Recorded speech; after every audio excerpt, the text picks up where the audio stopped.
The luxury restaurant staff saw an elderly man in a worn coat and decided he wasn't worth their time, but they had no idea they'd just ignored a billionaire worth $8 billion.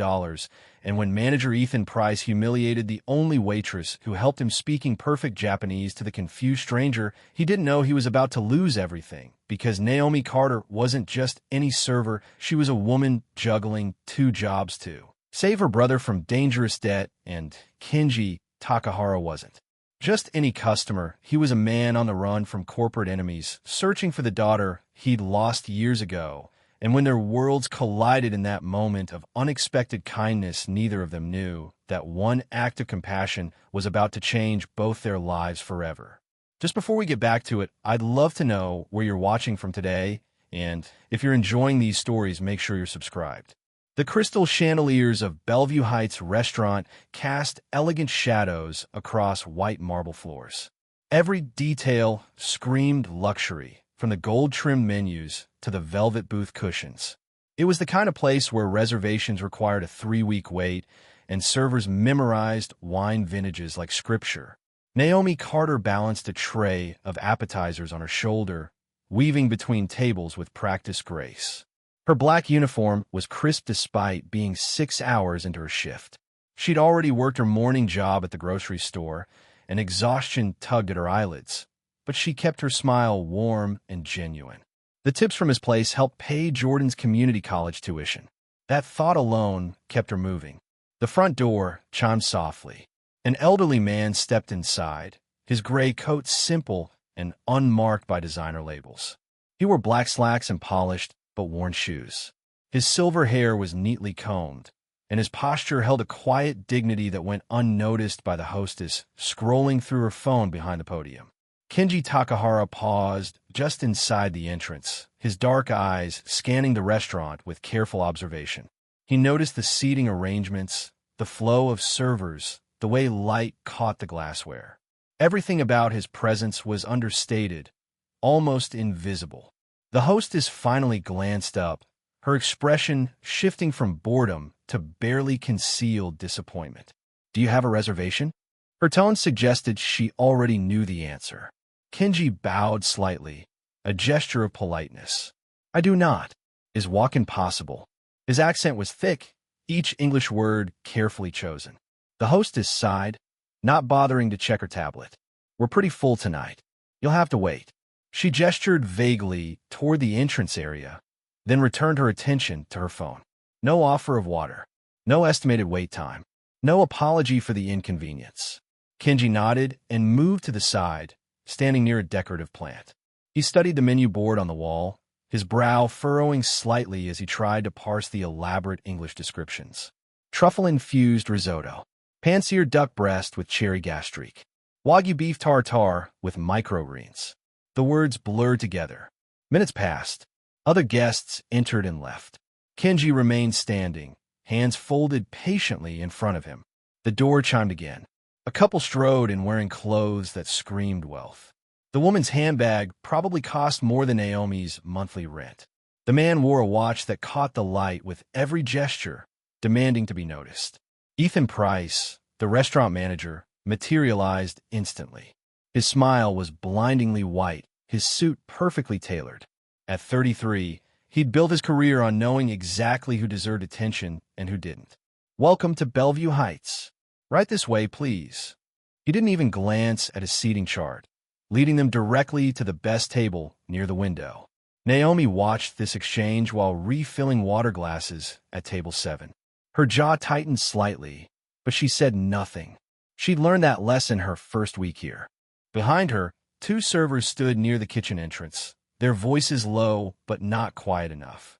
"That old Asian guy is still just standing there," Brandon whispered, a younger server with gelled hair and an entitled smirk. "Right? Like, dude, Google Translate exists," Chelsea added with a giggle. He probably wandered in thinking it was a buffet or something. Does he even have money for this place? I bet he orders water and asks for free bread. Their laughter felt cruel in Naomi's ears. Ethan returned from seating the wealthy couple, straightening his tie with satisfaction. He noticed Naomi glancing toward Kenji and frowned. "Don't even think about it, Carter. We need you focused on tables that actually tip. That guy's probably looking for directions to Chinatown or something. Naomi's fingers tightened around her empty tray. He's been standing there for 15 minutes, Ethan. The hostess hasn't even offered him water. Not our problem if he can't communicate properly. This is America.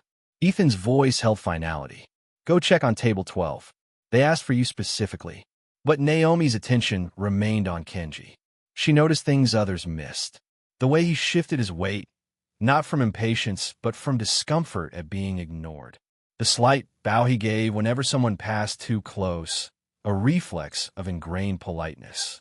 The careful way he studied the menu board, lips moving silently as he tried to translate. During her semester abroad program, before her mother got sick and everything fell apart, Naomi had studied Japanese culture extensively. She recognized omotenashi, the deep cultural principle of hospitality, and its opposite, the distress of being unseen despite standing in plain sight. This man wasn't confused about where he was. He was confused about why no one cared. Brandon passed by again, smirking. $20, says he leaves without ordering. Old guys like that just want to use the bathroom. Something inside Naomi snapped. She set down her tray, smoothed her uniform, and walked directly toward Kenji.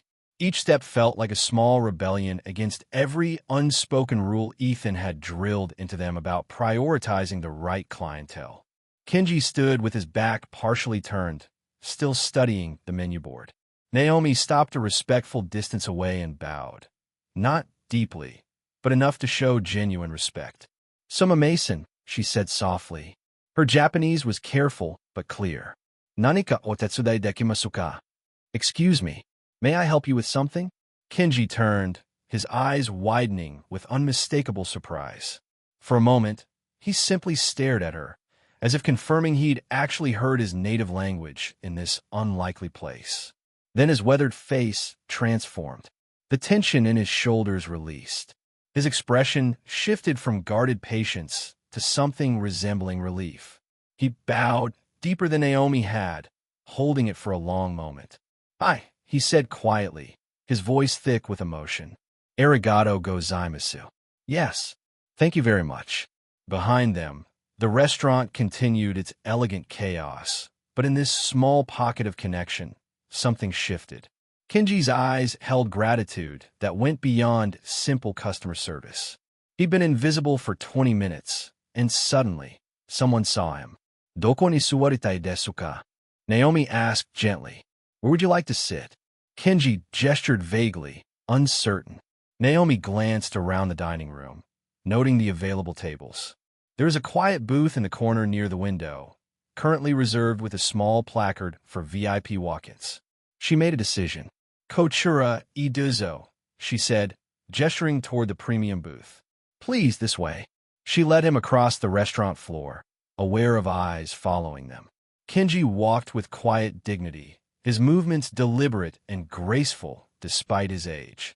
Naomi pulled out the chair for him, removed the reserved sign, and helped him settle into the comfortable leather seat. She placed a menu in front of him and ensured his water glass was filled. "I'll return shortly to take your order," she said in Japanese, bowing once more.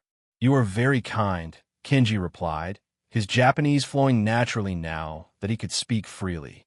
"What is your name?" "Naomi Carter." "Carter-san." He tested the name carefully. "Your Japanese is excellent. I studied for 2 years, but I'm still learning. Please forgive any mistakes." Kenji shook his head.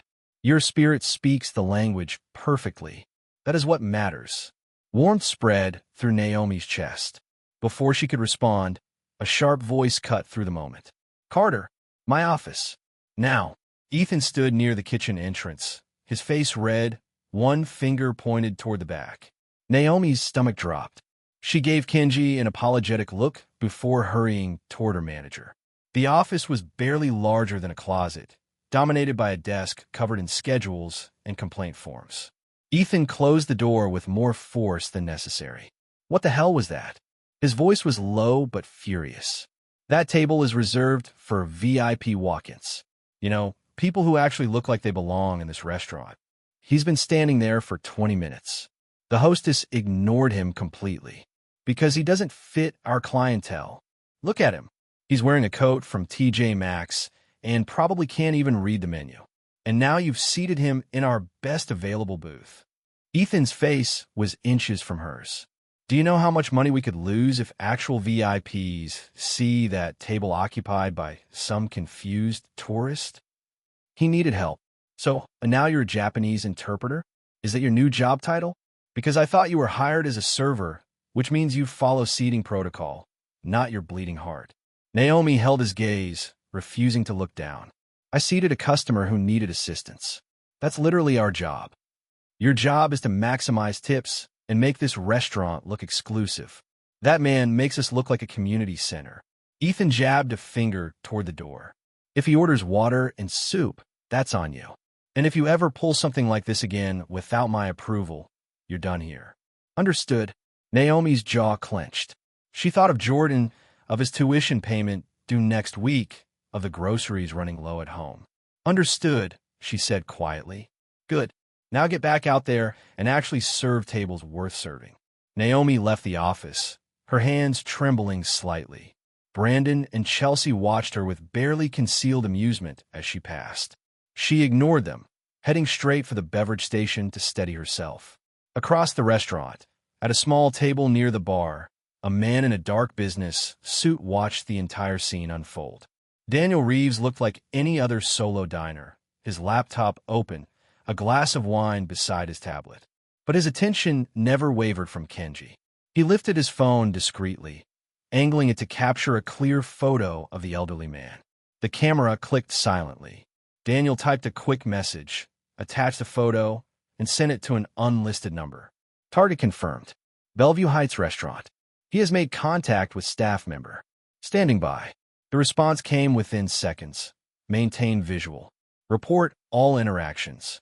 Daniel set his phone down and took a calculated sip of wine, his eyes never leaving Kenji's table. Naomi returned to the floor, forcing her professional smile back into place. She checked on her other tables, refilled drinks, delivered appetizers, made small talk about menu recommendations. But her awareness kept drifting back to Kenji. He sat quietly, studying the menu with intense concentration. His finger traced the English words slowly, his lips moving as he tried to puzzle out meanings.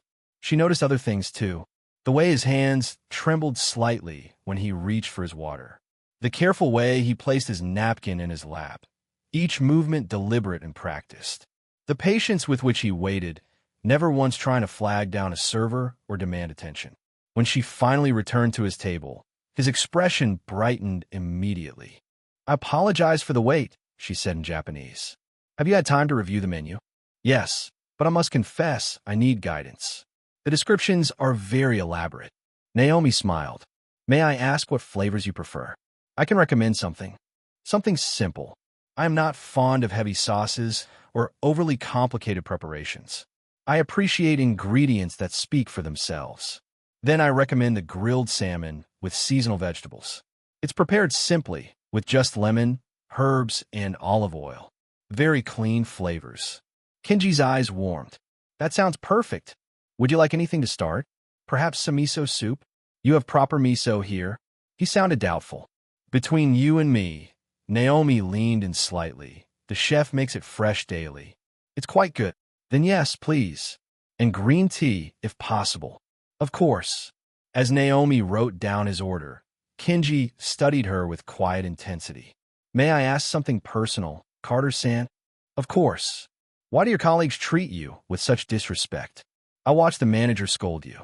I see the others whisper when you pass. Naomi's pen paused on the order pad. She chose her words carefully. People make assumptions about who deserves their attention, who deserves their kindness.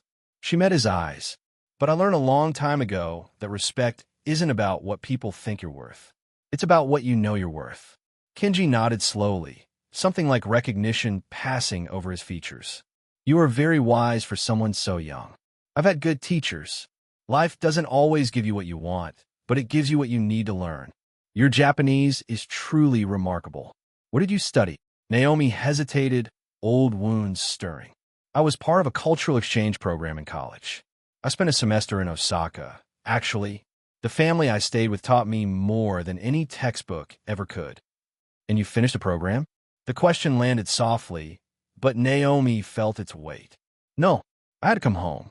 My mother was sick, and my younger brother needed someone to take care of him. She forced brightness back in her voice. But I still practice when I can. Japanese dramas help. Your mother, she passed away 3 years ago. I'm deeply sorry. Thank you. She would have loved knowing I got to use my Japanese for something meaningful today. Naomi straightened, tucking the order pad away. I'll put this in for you right away. She started to leave, but Kenji spoke again. Carter-san, wait. She turned back. Thank you. Not just for the service, but for seeing me when no one else did. Something in his tone made Naomi's throat tighten. She bowed deeper this time. You are welcome, Takahara-san. She'd caught his name from his credit card when he handed it to her to hold the table. He seemed surprised she used it, then pleased. As Naomi walked toward the kitchen, she felt lighter despite Ethan's earlier reprimand. There was something about the old man that reminded her of her own grandfather, the one who taught her about dignity and grace before he passed when she was 14. The kitchen was chaos, as always during dinner rush. Naomi placed Kenji's order, then grabbed the meals ready for her other tables. She moved through her section efficiently, never forgetting a refill, never missing a request. But she kept one eye on Kenji's booth. She noticed how other servers gave his table a wide berth, as if association might be contagious. She saw Ethan deliberately directing the more obviously wealthy customers away from that corner of the restaurant. She also noticed Daniel Reeves, though she couldn't have known his name. The man with the laptop and wine seemed to be watching Kenji with unusual intensity. Once, when Kenji rose to use the restroom, Daniel's eyes tracked his every movement. The miso soup arrived first, steam rising in delicate curls. Naomi placed it before Kenji with both hands, the way she'd been taught during her homestay in Osaka. Kenji lifted the bowl, inhaling deeply. His eyes closed for a moment, and when they opened, they glistened slightly. This smells like home, he said quietly. I am glad. The chef trained in Tokyo for 2 years. He takes his miso seriously. Kenji tasted it slowly, savoring. Please give him my compliments. This is authentic. Naomi bowed and turned to leave, but Kenji gestured to the seat across from him. Would you sit for just a moment? If your manager allows. Naomi glanced toward the kitchen. Ethan was occupied with a difficult customer at table 4. The dining room had reached that lull between dinner rush and dessert service. Just for a moment, she agreed, sliding into the booth. Kenji set down his soup carefully. You mentioned you left your studies because of your mother. That must have been a difficult choice. It was the only choice. Jordan, my brother, was only 16. Someone had to keep things together. Naomi's fingers traced the edge of the table. Mom had cancer. It came fast, and the medical bills piled up faster. Between hospital visits and trying to keep Jordan in school, finishing my degree seemed impossible. Your brother is fortunate to have you. I'm fortunate to have him. He's brilliant, actually. Studying computer science now. Got a partial scholarship, but I help with the rest. She smiled, though exhaustion lived behind it. That's why I work 2 jobs. Morning shift at Parker's Grocery, evening shift here. Kenji's expression grew heavy with something like recognition. Sacrifice for family. It is both noble and painful. It's just what you do. Family takes care of family. Not everyone believes this anymore. Kenji's voice carried an unexpected weight. In my experience, many people put their own ambitions first. They forget what truly matters until it is too late. Naomi studied him more carefully. There was something in his eyes that spoke of deep regret, of lessons learned at a cost. Do you have family, Takahara-san? He was quiet for a long moment, his fingers wrapped around the warm soup bowl. I have a daughter, Ayumi. She is 38 now. He paused, the words seeming to hurt. I have not spoken to her in many years. I am sorry. That must be very painful. It is pain I earned. His honesty was stark, undefended. I chose my work over her, again and again. When she needed her father at school events, I was in meetings. When she wanted to share her art with me, I was traveling for business. When she made mistakes, as young people do, I was too harsh, too demanding. He set the soup down, and then one day, she left. She said she no longer had a father. I tried to tell myself she was being dramatic, that she would return when she matured. But she never did. Naomi's heart ached for him. Have you tried reaching out? Many times. She does not answer my letters. She changed her phone number. She built a life that does not include me, and I cannot blame her for that. Kenji's voice cracked slightly. Her mother, my wife, passed away 2 years ago. Ayumi did not tell me until after the funeral. That is how much I have failed. I'm so sorry. Kenji looked up, his eyes meeting Naomi's directly. Why do you show me such kindness, Carter-san? You do not know me. Your manager disapproves. Your colleagues mock you for it. Yet you sit here, listening to an old man's regrets. Naomi considered the question carefully. Because you remind me of my grandfather. He used to tell me that respect costs nothing, but means everything. And because I think everyone deserves to be seen, to be heard. Rich, poor, young, old, it doesn't matter. We're all just people trying to find our way. The quietest bamboo stands the tallest, Kenji said softly. It is an old saying. It means those who remain humble and strong, who do not shout their worth, are often the ones who endure. I like that. They sat in comfortable silence for a moment, an unlikely connection forming across culture, generation, and circumstance. A sharp voice shattered the peace. Carter, what the hell are you doing? Ethan stormed across the restaurant, his face flushed with anger. Other diners turned to watch the commotion. Naomi stood quickly, her heart racing. I was just taking Mr. Takahara's dessert order. You were sitting down on the clock. Chatting like this is some coffee shop. Do you know how that looks? Ethan's voice grew louder. We have actual paying customers who need attention, and you're here, wasting time on small talk. He is a paying customer, Naomi said evenly, though her hands trembled. Oh, really? Let's see.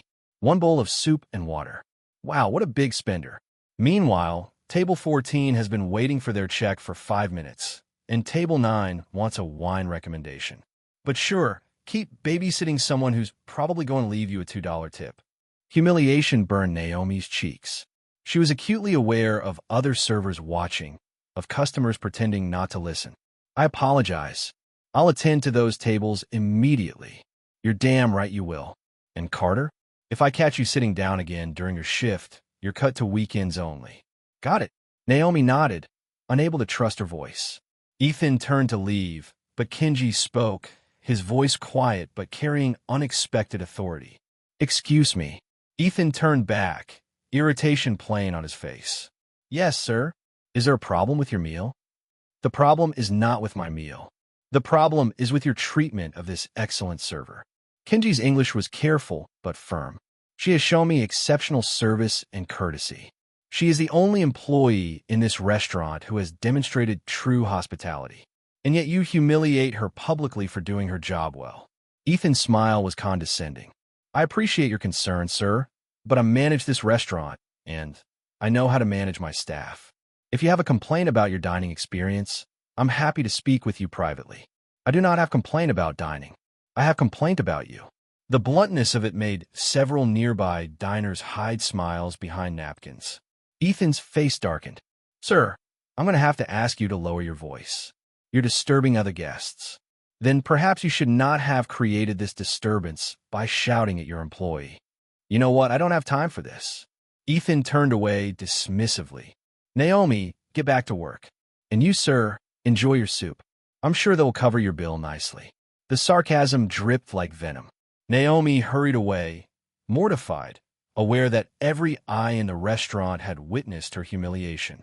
She grabbed the check for Table 14, processed the payment with shaking hands, then rushed to Table 9 to discuss wine pairings she could barely focus on. Brandon caught her arm as she passed the beverage station. Rough night? He asked with mock sympathy. Maybe you should stick to tables that actually matter instead of playing translator for some random old dude. Naomi pulled her arm free without responding. In the corner, Daniel Reeves watched the entire scene unfold. He made several more notes on his laptop, his expression unreadable. Then he sent another message. Situation escalating. Restaurant manager hostile. Target maintaining composure. Subject Naomi Carter providing assistance and protection. She may become a variable. The response, Continue observation. Prepare for contact, if necessary. Naomi pushed through the rest of her shift on autopilot. She smiled. She served. She processed orders and payments.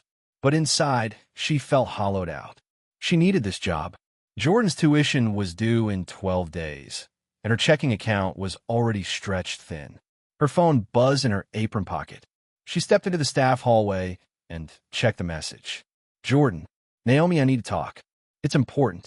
I am scared. Her stomach dropped. Jordan scared meant trouble. Real trouble.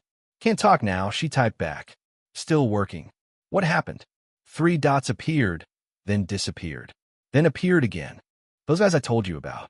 They're saying I owe them money. They're waiting outside the campus library. I don't know what to do. Naomi's hands went cold. Jordan had mentioned some older students who'd been pressuring him to get involved in something he wouldn't specify. She told him to stay away from them, but Jordan was 19 and stubborn and trying so hard to fit in. How much? $500. I don't have it. I told them I don't have it, but they won't listen. Don't give them anything. Stay in the library where there are people. I'll come as soon as my shift ends. Naomi, they're not leaving. There's 2 of them, and they keep texting me. They said if I don't come out, they'll wait for me tomorrow, and the amount goes up. Stay inside. I'm serious, Jordan. I'll figure this out. She shoved her phone back in her pocket, her mind racing. $500 might as well be $5,000 right now. Her next paycheck wasn't until Friday, and even then, rent was due. When she returned to the floor, Kenji's salmon had been delivered. He ate slowly, with careful attention, but his eyes tracked Naomi's movements. He saw the tension in her shoulders, the way she kept touching her apron pocket. She approached his table to refill his water, and he spoke softly. Something is wrong. It wasn't a question. I'm fine, thank you. How is your salmon? Excellent. But you're not fine. I see worry in your face. Naomi's smile faltered. Just some family issues. Nothing I can't handle. Family issues are rarely nothing. Kenji set down his fork. Your brother? She shouldn't say anything. He was a customer. This wasn't appropriate. But the kindness in his eyes, the genuine concern, made her defenses crack. He's in some trouble. Nothing serious, but he's scared, and I can't leave to help him. What kind of trouble? Some people think he owes them money. They're pressuring him. Kenji's expression hardened. How much money? It doesn't matter. I'll handle it after my shift. Carter-san, forgive my directness, but you are clearly distressed. If your brother needs you, you should go to him. I can't. If I leave early again, Ethan will cut my hours. I need this job. Kenji reached for his wallet and placed several $100 bills on the table. Consider my meal paid for. Go. Take care of your family. Naomi stared at the money, overwhelmed. I can't accept that. It is not charity. It is payment for excellent service and even better company. And it is understanding from someone who lost his daughter because he always put work first. Kenji's voice was gentle but firm. Family first, Carter-san. Always family first. Go. Tears pricked Naomi's eyes. She bowed deeply, unable to speak, then rushed toward the staff room to grab her coat. Ethan caught her at the door. Where the hell do you think you're going? Your shift doesn't end for another hour. Family emergency. My brother needs me. I don't care if your brother stubbed his toe. You don't leave until I say you can leave. Then fire me. But I'm going. Naomi pushed past him and out into the cold night air, her breath coming in rapid clouds. Her phone said Jordan was still at the library, still inside, still waiting. Behind her, Kenji emerged from the restaurant and stood on the sidewalk, watching her run toward the parking lot. His expression was troubled but resolute. Daniel Reeves stepped up beside him, no longer pretending to be just another customer. Mr. Takahara, we need to talk. Kenji turned slowly, unsurprised. I wondered when you would approach me. You know who I am. I know I'm being followed. I know powerful people want me back in Japan. I know my freedom to be here is limited. Kenji's voice was calm. What I do not know is whether you work for them or against them. Daniel pulled out his credentials. Corporate Fraud Examiner, Federal Trade Commission. I'm trying to protect you, Mr. Takahara. The investors attempting to force the takeover of your company are operating illegally. But they're closing in. You need to be careful. I'll be careful. But first, I need to ensure someone else is safe. The waitress. She helped me when no one else would. Now she is in trouble because she chose family over work. I understand that choice better than anyone. Kenji straightened his coat. Where's the nearest library to this restaurant? Daniel checked his phone. Jackson Memorial Library. About 2 miles north. Take me there, please. Mr. Takahara, with all respect, getting involved in a domestic situation isn't wise. Your presence here needs to remain discreet. Then be discreet. But I will not abandon someone who showed me kindness simply to protect myself. That is how I lost my daughter. I will not make that mistake again. Daniel studied the old man, seeing determination that wouldn't be swayed. All right, my car is across the street. As they walked toward the vehicle, the restaurant door opened again. Ethan stood in the entrance, his phone pressed to his ear, his expression victorious. Yeah, she just quit. Walked right out mid-shift. Total disaster. No, don't worry. I'll make sure everyone knows she's unreliable. She'll never work in another decent restaurant in this city. Inside the restaurant, the other servers whispered and gossiped. Brandon collected the cash Kenji had left on the table, whistling low. Damn, the old guy left like $400. That's the biggest tip I've seen all month, and Naomi just walked away from it. Chelsea shook her head. She's so stupid. I would have just told her brother to handle his own problems. At table 7, a regular customer who'd witnessed the entire evening's events caught the owner's attention as he made his rounds. Excuse me, but who was that elderly gentleman at the corner booth? The owner, Marcus Webb, glanced over. I'm not sure. What? Because I could swear I've seen his face before. In Forbes, maybe? Or the Wall Street Journal. Marcus frowned and walked to the booth where Kenji had sat. The bills were gone, collected by the staff, but something made him check the reservation notes on the hostess stand. Noto Sebastian. Walk in. Served by Naomi Carter. He pulled up the credit card receipt Kenji had signed for holding the table. His face went pale. The signature read, Kenji Takahara. Marcus grabbed his phone with shaking hands and searched the name. The results loaded, and his blood ran cold. Kenji Takahara, founder and CEO of Takahara Technologies. Estimated net worth, $8.2 billion. Pioneer in semiconductor manufacturing and artificial intelligence integration. Known for his reclusive nature and traditional values. Recently disappeared from public eye amid reports of hostile takeover attempts. Marcus looked at Ethan, who was still on the phone, still bragging about getting rid of Naomi. They just ignored and insulted one of the wealthiest men in the world. And they'd humiliated and driven away the only employee who'd treated him with dignity. Marcus felt his career crumbling in real time. Naomi's car screeched into the library parking lot, her headlights cutting through the darkness. She spotted Jordan immediately, sitting on the front steps with his backpack clutched against his chest. 2 older guys loitered near the bike racks, their postures radiating menace. She parked and ran to her brother. Jordan. He looked up, relief flooding his face. Naomi, thank God. She pulled him into a tight hug, then assessed the situation. The 2 men watching them were early 20s, wearing expensive sneakers and designer jackets. One had his phone out, recording. The other cracked his knuckles deliberately. You Jordan's sister, the taller one called out. Naomi kept her brother behind her. Who's asking? Someone who's owed money. Your little brother here made promises he can't keep. I don't know what he told you, but whatever this is about, he's done. He's not involved anymore. The second guy laughed. That's not how this works, sweetheart. He took our product to sell at campus parties. We want our money or our merchandise back. $500. What product? Naomi's voice dropped dangerously low as she turned to Jordan. Jordan's eyes filled with tears. I am sorry. I'm so sorry. They said it was just energy drinks and supplements, stuff to help students study. I didn't know it was illegal stuff until after. You try to sell drugs? No. I swear, Naomi, I didn't sell anything. When I found out what it really was, I dumped it all. I threw it away. I told them I wasn't doing it, but they're saying I still owe them for the product.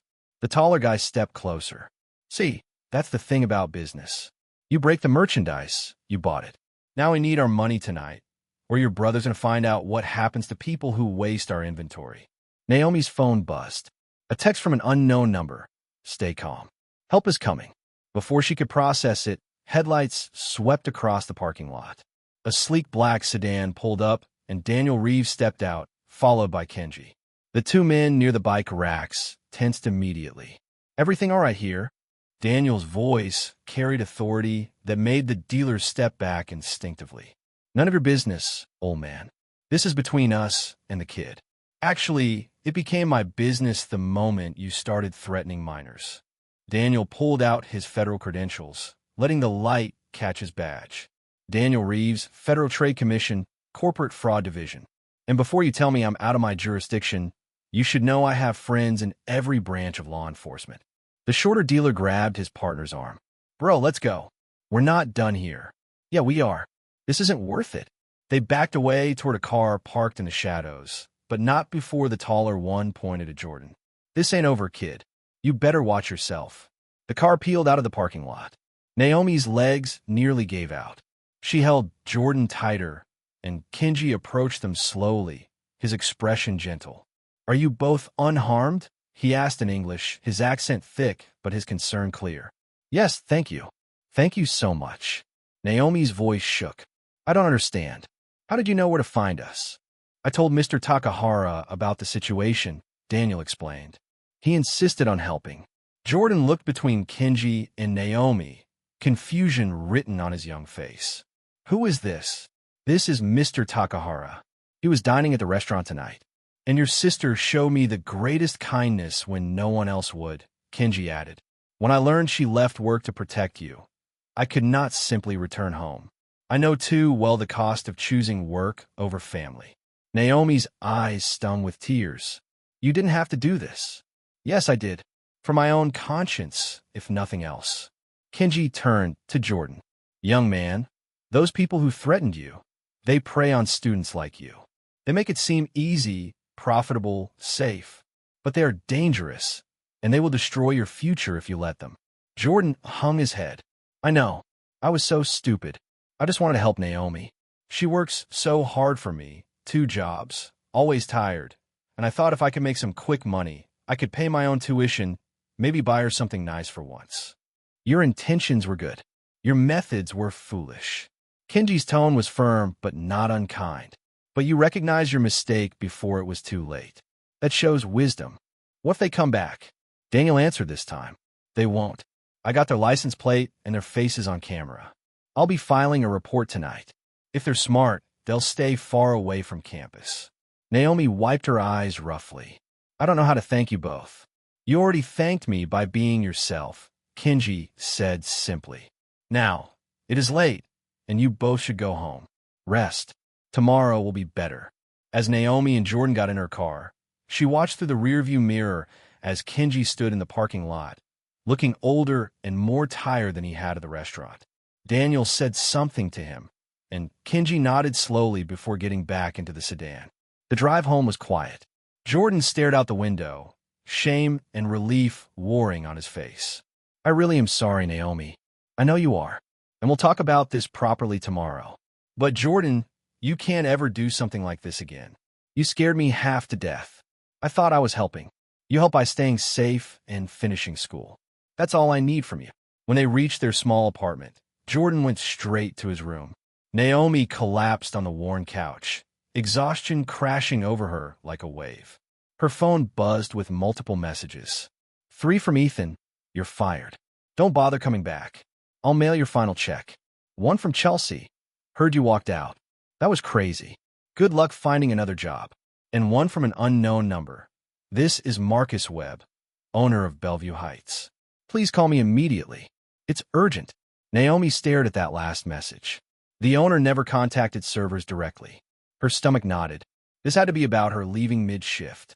Maybe he wanted to make the firing official, or worse, threaten legal action for breach of contract. She decided to deal with it tomorrow. Tonight, she just needed sleep. But sleep didn't come easily. She kept replaying the evening, the kindness of a stranger who owed her nothing, the danger her brother had walked into, the job she'd lost. Morning came too soon. Naomi's alarm blared at 6. She had her shift at Parker's grocery starting at 7. She dragged herself through a shower, made Jordan promise to go straight to class and come straight home, then headed to the store. The grocery shift passed in a blur of scanning items, bagging purchases, and forcing smiles at customers who barely saw her. When her lunch break finally came, she sat in her car and called Marcus Webb. He answered on the first ring. "Naomi, thank you for calling. I need you to come to the restaurant today." Her stomach dropped. "Mr. Webb, I understand I left her in my shift. I'm sorry for any inconvenience, but my brother was in serious danger." "I know. That's not why I'm calling. Please, can you come in around 3? Before the dinner service? I'm scheduled at the grocery store until 4. This is important, Naomi. Very important. Can you leave early? I'll make it worth your time." Something in his tone made her agree. At 2:30, she clocked out of the grocery store and drove to Bellevue Heights. The parking lot was empty except for a few staff vehicles. She entered through the front, and Marcus was waiting in the lobby, pacing. "Naomi, thank you for coming. Please, let's talk in my office." She followed him, her anxiety mounting. His office was elegant, filled with awards and photos from various culinary events. "Am I being sued for leaving mid-shift?" Marcus looked horrified. "What? No, absolutely not. Naomi, I need to ask you about last night. The elderly gentleman you served, the one at the corner booth. How did your interaction with him go?" She relaxed slightly. "It went well. He was very kind. Did he mention anything about himself? His work? Why he was here?" "Not really. We talked about family mostly. He mentioned having a daughter he hasn't spoken to in years." "Why?" Marcus pulled out his phone and showed her a Forbes article. The headline read, "Tech billionaire Kenji Takahara vanishes amid corporate takeover battle." Naomi's eyes widened as she scanned the article. Photos of Kenji at various corporate events, looking distinguished in expensive suits. Net worth estimates. Details about his company's revolutionary technology patents. That's impossible. He was just a regular customer. He's worth over $8 billion, Naomi. He founded one of the most successful tech companies in Asia. And apparently, he's been in hiding from investors trying to force him out of his own company. Naomi sat down heavily. "I had no idea." "Of course you didn't. And that's exactly why he trusted you. You treated him like a human being, not a wallet." Marcus leaned against his desk. "Naomi, I need to be very honest with you. What happened last night was unacceptable. The way Ethan treated you, the way our staff ignored Mr. Takahara, the way you were humiliated for doing your job correctly. I am ashamed. Mr. Webb, I appreciate that, but I fired Ethan this morning." Naomi's mouth fell open. "I reviewed security footage. I saw how he spoke to you, how he prioritized appearances over actual hospitality. I also spoke to several customers who witnessed last night's events. They were appalled by his behavior." Marcus pulled an envelope from his desk drawer. "This is for you. Your final paycheck, plus a bonus for the service you provided to Mr. Takahara, and a written apology from me personally." Naomi took the envelope with shaking hands. "Thank you. There's more. Mr. Takahara returned to the restaurant this morning. He wanted to see you, but I explained you were fired. He was very displeased with me. He came back. He's in the dining room right now. He's been waiting for you." Naomi's heart raced. "Why would he wait for me?" "I don't know, but he was very insistent." Marcus opened his office door. "Will you speak with him?" She nodded, unable to find words. Marcus led her into the empty dining room. Kenji sat at the same corner booth from last night, wearing the same simple gray coat. When he saw Naomi, his weathered face broke into a genuine smile. "Carter-san, I'm very glad to see you." "Mr. Takahara." She approached and bowed, deeper than before. "I didn't know who you were. I apologize if I was too informal. Please sit, and do not apologize. Your not knowing who I was is exactly why our conversation was so valuable." She slid into the booth across from him. "Your brother, is he safe?" "Yes, thanks to you and Mr. Reeves. I don't know how to repay you. There is nothing to repay. But I do have a request." Kenji folded his hands on the table. "Last night, I told you about my daughter, about my failures as a father. What I did not tell you is why I am in this city." Naomi leaned forward, listening intently. "Before my wife died," Kenji began, his voice heavy with emotion, "she wrote me a letter. I did not receive it until recently because I was traveling, always putting business first. Her best friend, a woman who moved to this city 40 years ago, kept the letter safe.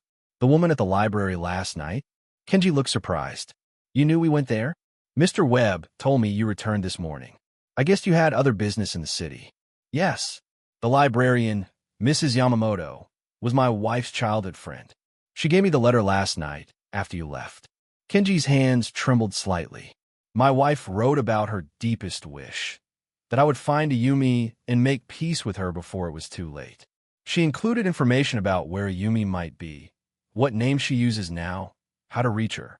Did you find her? Not yet, but I believe she is here in this city teaching calligraphy at a community art center. She changed her name to avoid media attention. Kenji's eyes met Naomi's. I'm terrified to face her. What if she refuses to see me? What if my presence only causes her more pain? But what if she's been waiting all this time for you to try? Kenji smiled sadly. You are very wise, but I cannot approach her alone. My Japanese is my comfort, but her mother's letter suggested Ayumi has become very American in her ways. She might not even speak Japanese fluently anymore. I need someone who can bridge both worlds. Naomi understood before he said it. You want me to come with you? I know it is asking too much. You have your brother, your jobs. I was fired last night. Kenji's expression hardened. The manager did this? It's all right. Honestly, I hated working for him anyway.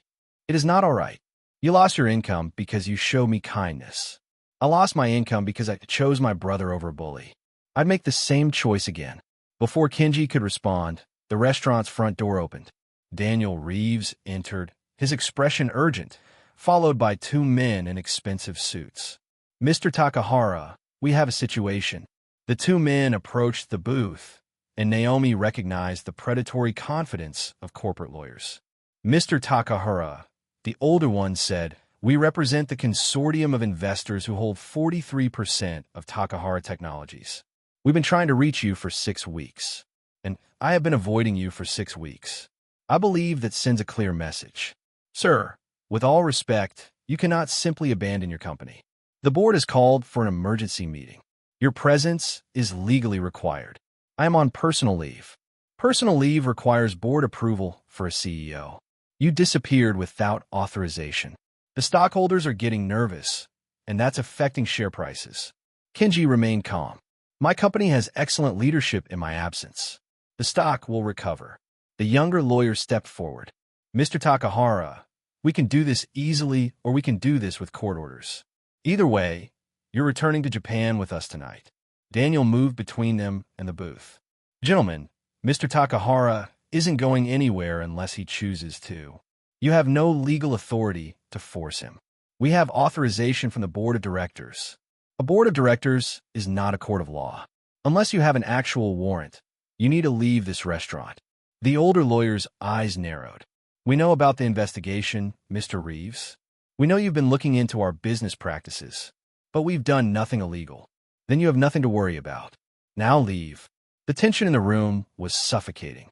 Naomi watched Kenji, saw the weariness in his expression, the weight of decades of corporate battles pressing down on him. Marcus Webb appeared from the kitchen, his phone in his hand. Gentlemen, I've called the police. Unless you're customers, I need you to leave my establishment immediately.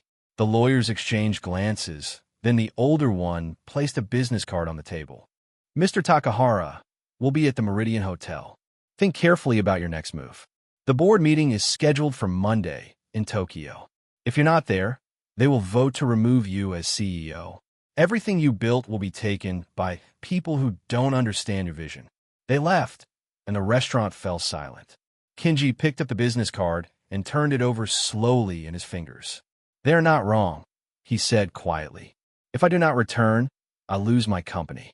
Everything I sacrificed for, everything I chose over my family, will belong to strangers. What do you want to do? Naomi asked gently. I want to see my daughter. I want to apologize. I want one chance to be the father I should have been. He looked at her with ancient eyes. But I have only 3 days before that board meeting. If I miss it, I lose everything. Then we don't have time to waste. Kenji studied her. You will help me? You helped my brother when you didn't have to. You defended me when no one else did. Of course I'll help you. Marcus cleared his throat. Mr. Takahara, Naomi, I don't mean to intrude, but I should mention something. After you left last night, I realized who you were, and I may have mentioned it to a few people. Word has spread. There are reporters outside right now. They all turned to look at the front windows. Sure enough, 3 people with cameras stood on the sidewalk, trying to peer inside. This is very problematic, Kenji said. If they discover where I am going, they will follow. They will turn a private family matter into entertainment. Daniel was already on his phone. I can arrange a secure vehicle. We can exit through the back, lose any tail, and get you where you need to go. The Arts Center is in the Riverside District, Kenji said.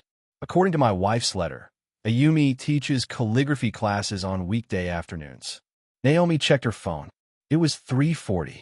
If we leave now, we might catch her. Daniel nodded. My car's out back.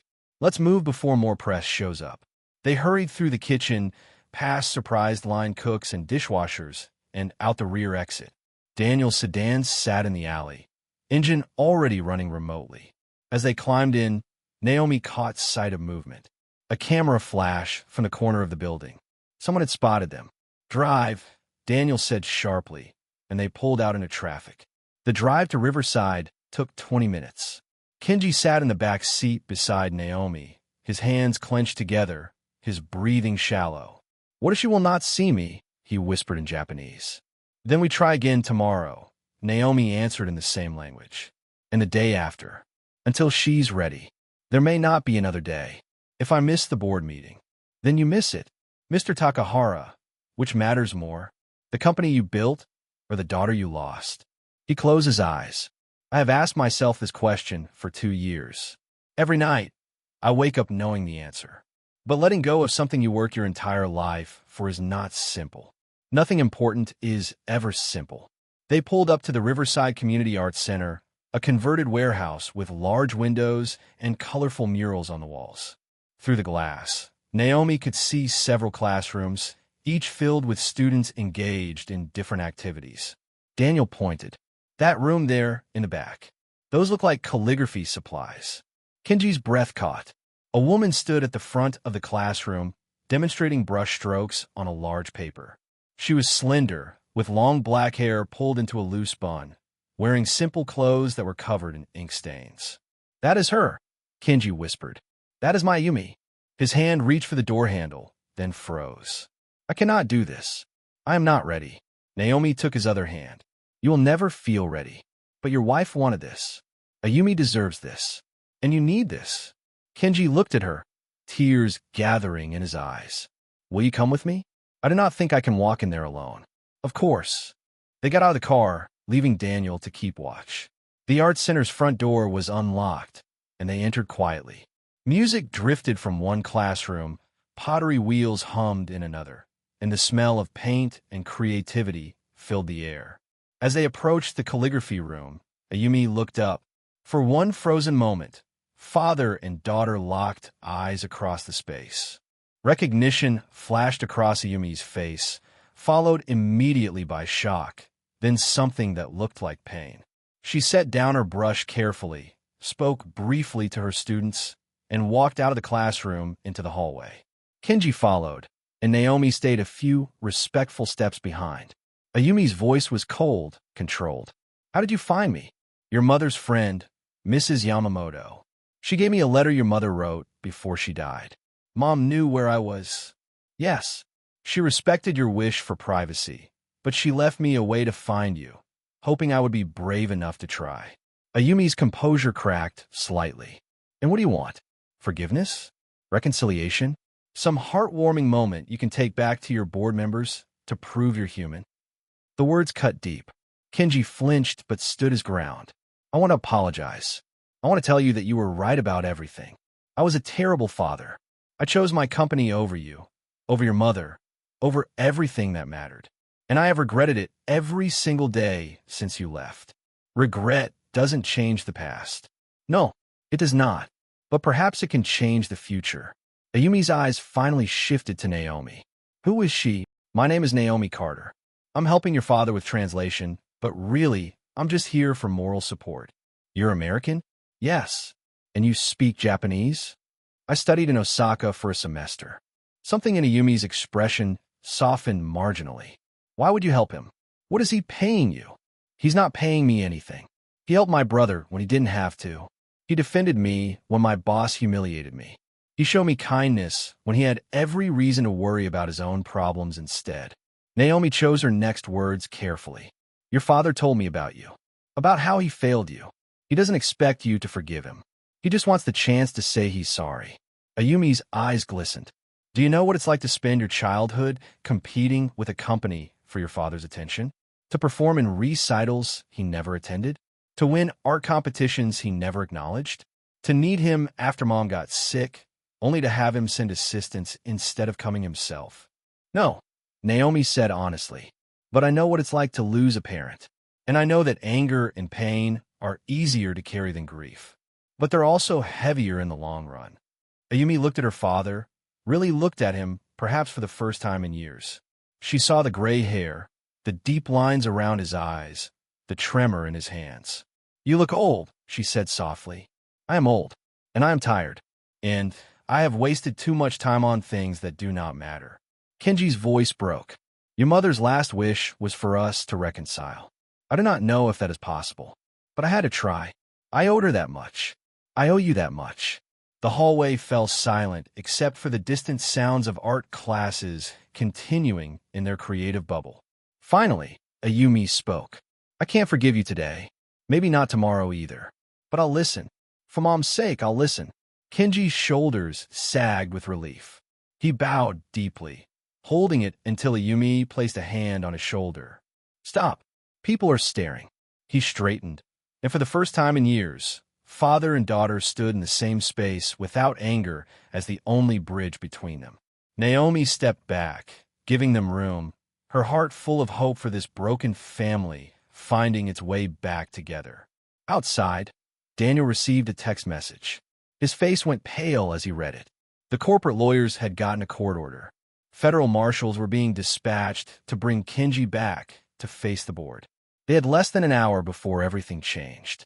The last afternoon sunlight filtered through the arts center windows, casting long shadows across the hallway where Kenji and Ayumi stood in uncertain silence. Students passed by with curious glances, sensing the emotional weight between the elderly man and their instructor. Ayumi crossed her arms, a defensive posture that spoke volumes. I have a class finishing in 20 minutes. We can talk after that, but I'm not making any promises. I will wait as long as necessary, Kenji said quietly. She turned to re-enter her classroom, then paused. Does your company know you're here? They know I am in the city. They're trying very hard to force me back to Japan. Good. The word carried old bitterness. Let them see what it feels like when someone chooses something else over them. She disappeared into the classroom, leaving Kenji standing in the hallway looking lost. Naomi gently touched his arm. That went better than you feared.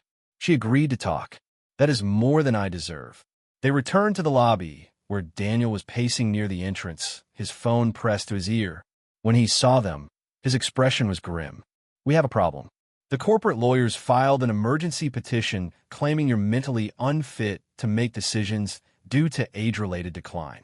A judge issued a temporary order for a medical evaluation. Kenji's jaw tightened. They're claiming I am senile. It's a legal tactic. If they can get a court-ordered evaluation, they can delay everything while questioning your competency. It buys them time to consolidate control of the company. This is outrageous. I'm perfectly sound. I know that. But federal marshals are being sent to escort you to a medical facility. They'll be here within the hour. Naomi felt ice in her stomach. Can they do that? Just take him. With a judge's order? Yes. And once he's in their custody, the evaluation could take days, maybe weeks. By then, the board meeting will have passed, and they'll vote him out as CEO. Kenji closed his eyes, decades of corporate warfare written in the lines of his face. They're very clever. They know I will not run or resist authorities. They know I came here for personal reasons, and they're using it against me. What do you want to do? Daniel asked. I could try to appeal the order, but that takes time we don't have. How long do we have? 45 minutes, maybe an hour. Kenji looked back toward the hallway where Yumi's classroom was located. Then I have 45 minutes to speak with my daughter. That is what I came here for. That is what matters. Mr. Takahara, if the marshals take you, you might not get another chance. They'll put you on a plane to Japan immediately after the evaluation. Then I will have 45 minutes with Ayumi. That is 45 minutes more than I have had in years.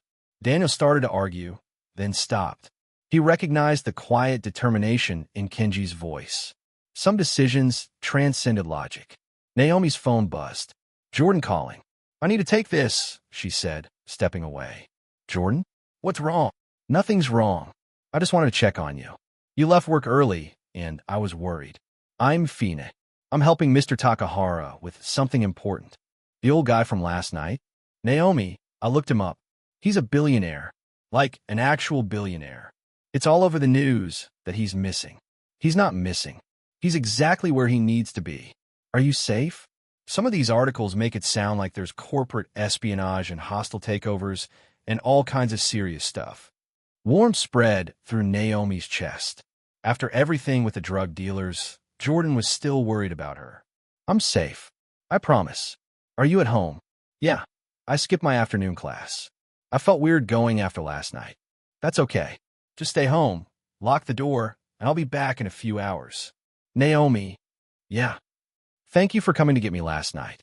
I know I messed up bad. I know you lost your job because of me. I didn't lose my job because of you. I lost it because I have a terrible manager. And honestly, I'm glad I don't work there anymore.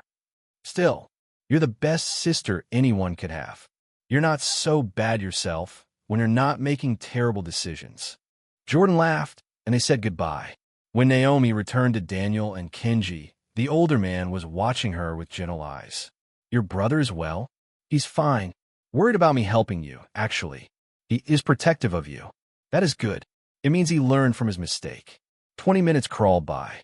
They sat on benches in the lobby, watching the clock.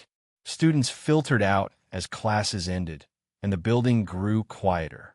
Finally, Ayumi emerged from the hallway, an oversized bag slung over her shoulder, her hair now loose around her face. She stopped when she saw them waiting. I thought you might have left. Kenji stood. I promised I would wait. Ayumi studied him for a long moment, then gestured to a small courtyard visible through glass doors. We can talk outside. I need fresh air. The courtyard was simple but peaceful, with wooden benches arranged around a small fountain. Ayumi sat on one bench, and Kenji took the other, maintaining careful distance. Naomi and Daniel remained inside, giving them privacy but staying close enough to intervene if the marshals arrived. Through the glass, Naomi watched the conversation unfold. She couldn't hear the words, but she saw Kenji's body language, the way he bowed his head when speaking, the way his hands gestured with careful emphasis. She saw Ayumi's rigid posture slowly soften, saw her wipe her eyes once, twice. They look like strangers learning how to be family again, Daniel observed quietly. That's exactly what they are. For what it's worth, I think you did a good thing, helping him find her. I just translated a drove. He did the hard part. No, you did more than that. You gave him courage when he was ready to give up. You showed him that kindness still exists in the world. Daniel checked his watch. We have maybe 20 minutes left. Outside, the conversation intensified. Ayumi stood abruptly, her voice rising enough that they could hear emotion, if not words. Kenji remained seated, his head bowed, absorbing whatever pain she needed to release. Then something shifted. Ayumi sat back down, closer this time. She was talking now, her hands moving in animated gestures, and Kenji was listening with absolute focus. Naomi's phone rang. Marcus Webb. Naomi, where are you? There are federal marshals at my restaurant looking for Kenji Takahara. They're asking if I know where he went. What did you tell them? Nothing. But they're not just asking nicely. They have legal authority to search for him, and they mentioned you might be with him. Marcus, I need you to stall them. Please, just give us a little more time. Naomi, I can't obstruct federal agents. I'm not asking you to obstruct anything. Just be slow. Take your time answering questions. Maybe mention you think we went to several different places. Marcus was silent for a moment. How much time do you need? 20 minutes. Maybe less. All right. But Naomi, be careful. Whatever you're involved in, it sounds serious. It is serious, but it's also important. She ended the call and told Daniel. He swore quietly. They're moving faster than I expected. We need to go. Not yet. Look, in the courtyard, Ayumi had moved to sit beside Kenji on the same bench. Not touching, but the physical proximity spoke of barriers beginning to crumble.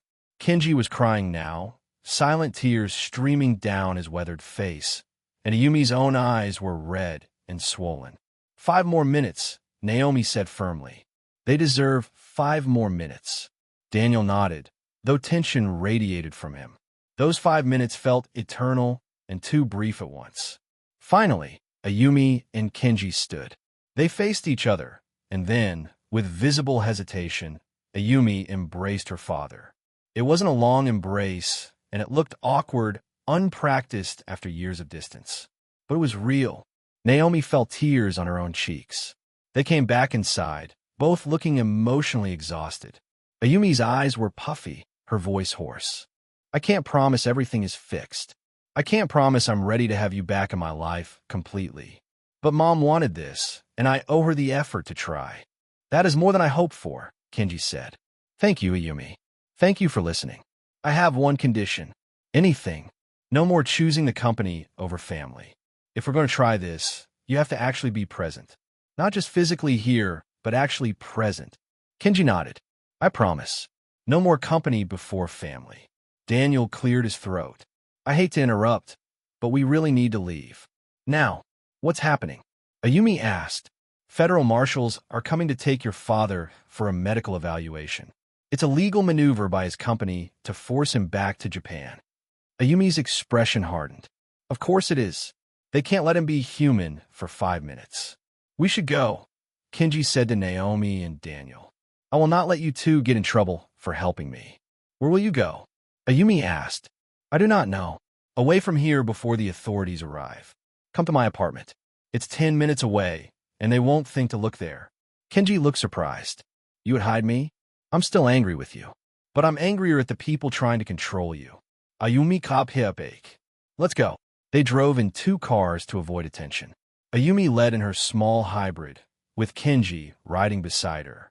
Naomi and Daniel followed in his sedan, keeping watch for any signs of pursuit. This is getting complicated, Daniel muttered, checking his mirrors constantly. Helping him avoid a court order crosses legal lines I'm not comfortable with. He's not avoiding it. He's just taking a few hours to be with his daughter before facing whatever comes next. Tell that to a judge. Would you rather he spent tonight in federal custody being evaluated by doctors who are probably being paid by his own company to declare him incompetent? Daniel sighed. You're right. I just hope we don't all end up in cells next to him. Ayumi's apartment was in a converted industrial building, the kind that used to house factories and now held artist lofts. Her unit was on the 3rd floor, accessed by a freight elevator that groaned ominously as they ascended. The apartment itself was beautiful in its chaos. Canvases covered every wall, some finished, some still in progress. Calligraphy scrolls hung from the ceiling. Tables overflowed with brushes, ink bottles, and paper. It smelled like paint and incense and creativity. Sorry for the mess, Ayumi said, clearing space on a worn sofa. I wasn't expecting company. Kenji looked around with wonder. You created all of this. Most of it. The rest is from students whose work I wanted to keep. Your mother would be so proud. She always said you had her artistic soul. Ayumi's expression flickered with grief. I wish she could have seen my first gallery show. I finally had one last year. It sold out in 3 days. Truly, critics called my work a unique fusion of traditional Japanese calligraphy and modern American expression. She managed a small smile. Apparently being caught between 2 cultures makes for interesting art. I'm sorry I was not there to see it. Yeah, well. Ayumi turned away, busying herself with making tea. You're here now. Naomi's phone rang again. Jordan, his voice tight with panic. Naomi, there are men outside our apartment building. The same ones from last night, I think. They're just sitting in a car, watching the entrance. Her blood ran cold. Are you sure it's them? Pretty sure. Black SUV, tinted windows. One of them keeps looking up at our floor. Did you call the police? And tell them what? Some guys are sitting in their car? That's not illegal. Naomi looked at Daniel, her heart racing. He must have sensed trouble because he was already standing. Jordan's in danger, she said. The guys from last night are back. Daniel pulled out his phone. What's your address? She told him, and he made a quick call. I'm sending a patrol unit to your building. They'll do a wellness check and make sure those men leave. Thank you, Naomi said to Daniel, then to Jordan, stay inside. Lock the door. Police are coming. But Jordan's voice was strange. Naomi, they're getting out of the car. They're coming to the entrance. Jordan, listen to me. Do not open the door for anyone. They're in the building. I can hear them in the stairwell. Panic flooded her system. Hide. Right now. Get in the bathroom and lock the door. Through the phone, she heard footsteps. Then Jordan's breathing, fast and scared. Then pounding on their apartment door. Jordan Carter, open up. We know you're in there. Naomi, what do I do? Kenji stood, his face resolute. We go to him. Now, Mr. Takahara, if you leave this apartment, the marshals might find you, Daniel warned. I do not care. That boy is in danger because I delayed us last night. I will not let him be harmed. Ayumi grabbed her keys. My car seat's for. Let's go. The drive to Naomi's apartment complex felt like hours compressed into minutes. Naomi stayed on the phone with Jordan, hearing the pounding continue, hearing voices threatening him through the door. They're saying I have until the count of 10 to open up, or they're breaking in. Naomi, I'm scared. I'm almost there. Just hold on. Daniel had called for backup, but response times were never guaranteed. They had to get there first. Ayumi drove like someone who knew every shortcut in the city. She ran 2 yellow lights and ignored a stop sign, her jaw set with determination. Your brother is lucky to have you, she said to Naomi. Just like you're lucky to have your father. Ayumi glanced at Kenji in the rearview mirror. Jury's still out on that. But there was less anger in her voice now. More possibility. They screeched into the apartment complex parking lot. The black SUV was there, engine still running. Naomi jumped out before the car fully stopped and sprinted toward the entrance. The building was old for stories with external stairs. She took them 3 at a time, her lungs burning. Behind her, she heard Kenji struggling to keep pace, heard Daniel shouting for her to wait. She reached the 3rd floor and saw them. 3 men outside her apartment door. One had a crowbar, working at the lock. Another held a baseball bat. The 3rd was recording on his phone. Get away from my door. They turned, and recognition flashed across the leader's face. The tall one from the library. Well, well. Big sister comes to the rescue again. I call the police. They're on their way. Then we better make this quick. He gestured to the one with the crowbar. Get it open. Naomi threw herself at the door, putting her body between them and the entrance. You're not touching my brother. The man with the baseball bat stepped forward. Lady, move, or you're going to get hurt. Then you'll get arrested for assault. Is that what you want? We want what we're owed. Your brother destroyed our merchandise. Someone pays for that. Kenji appeared at the top of the stairs, breathing hard, his hand on his chest. But when he spoke, his voice carried authority that made all 3 men pause. Leave. Now. The leader laughed. Who's this? Grandpa coming to save the day. I am someone who has dealt with men like you my entire life. Men who use fear and violence because they have nothing else of value to offer. Kenji straightened, and despite his age, despite his simple clothes, something in his bearing commanded attention. You want money? How much? What? The merchandise this boy destroyed. How much was it worth? $500. Here is 1,000. Kenji pulled bills from his wallet, the money he'd planned to use for dinner with Ayumi. Take it and go. You're paid twice over. You have no reason to return. The men exchanged glances, greed warring with pride. How do we know you're not a cop? Do I look like a cop? The leader snatched the money, counted it quickly. This doesn't mean we're done. If we see the kid again, you will see him at his college graduation, perhaps, Kenji interrupted, where he will be surrounded by family and friends and a future you cannot imagine. And you will remember that you once tried to destroy that future for $500. Ask yourself then if it was worth it. Something in the leader's expression shifted. Maybe shame, maybe just calculation. Either way, He pocketed the money and gestured to his friends. Come on, this is stupid anyway. They left, their footsteps heavy on the metal stairs. Daniel appeared moments later, out of breath. Where are they? Gone, Naomi said. She knocked on the door. Jordan, it's me. You can come out. The door opened slowly. Jordan stood there, pale and shaking, his phone still in his hand. When he saw Naomi, he collapsed into her arms. I am sorry. I'm so sorry. This is all my fault. You're safe. That's all that matters. Kenji leaned against the wall, his face gray with exhaustion. Ayumi rushed to support him. Dad, sit down. You shouldn't have run up all those stairs. I am fine. You're not fine. You look like you're about to pass out. He tried to wave her off, but his hand trembled violently. His breath came in short gasps. Sweat beaded on his forehead.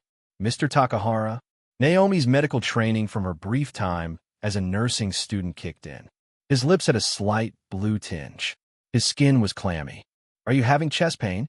Just tired. Too much excitement. Dad, answer her. Are you having chest pain? He hesitated, then nodded. A little. It will pass. No, it won't. Daniel was already on the phone with emergency services. We need an ambulance. Possible cardiac event. I do not need an ambulance. I just need to rest. But even as he said it, Kenji's legs gave out. Ayumi and Naomi caught him, lowering him gently to the hallway floor. Dad, stay with me. His eyes were open but unfocused. His breathing was shallow and rapid. Jordan knelt beside them. What can I do? Get him water, Naomi said, and a blanket if you have one. She loosened Kenji's collar, checked his pulse. It was erratic too fast. The stress of the last 2 days, the emotional turmoil, the physical exertion, his age, it had all caught up to him at once. Ayumi held her father's hand, tears streaming down her face. You can't do this. We just started talking again. You can't leave now. Kenji's eyes focused on her face. He smiled weakly. I gotta see you. That is enough. No, it's not enough. It's not nearly enough. Sirens wailed in the distance, growing closer. Naomi had never felt so helpless. This man who'd shown her family such kindness, who'd traveled across the world to make peace with his daughter, who'd defended her brother despite his own problems.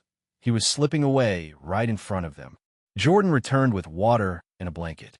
They covered Kenji, tried to keep him comfortable. His breathing grew more labored. The ambulance is 3 minutes out, Daniel reported. Hang on, Mr. Takahara. Just hang on. Kenji's grip on Ayumi's hand tightened. He spoke in Japanese, his voice barely a whisper. Ayumi leaned close to hear. I'm sorry I was not the father you needed, but I'm grateful I got to see the woman you became. Your mother was right. You are stronger than I ever was. Don't talk like that. You're going to be fine. Ayumi, promise me something. Anything. Live fully. Do not let anger steal your joy as I let ambition steal mine. And thank Carter-san for me. She gave me back my daughter.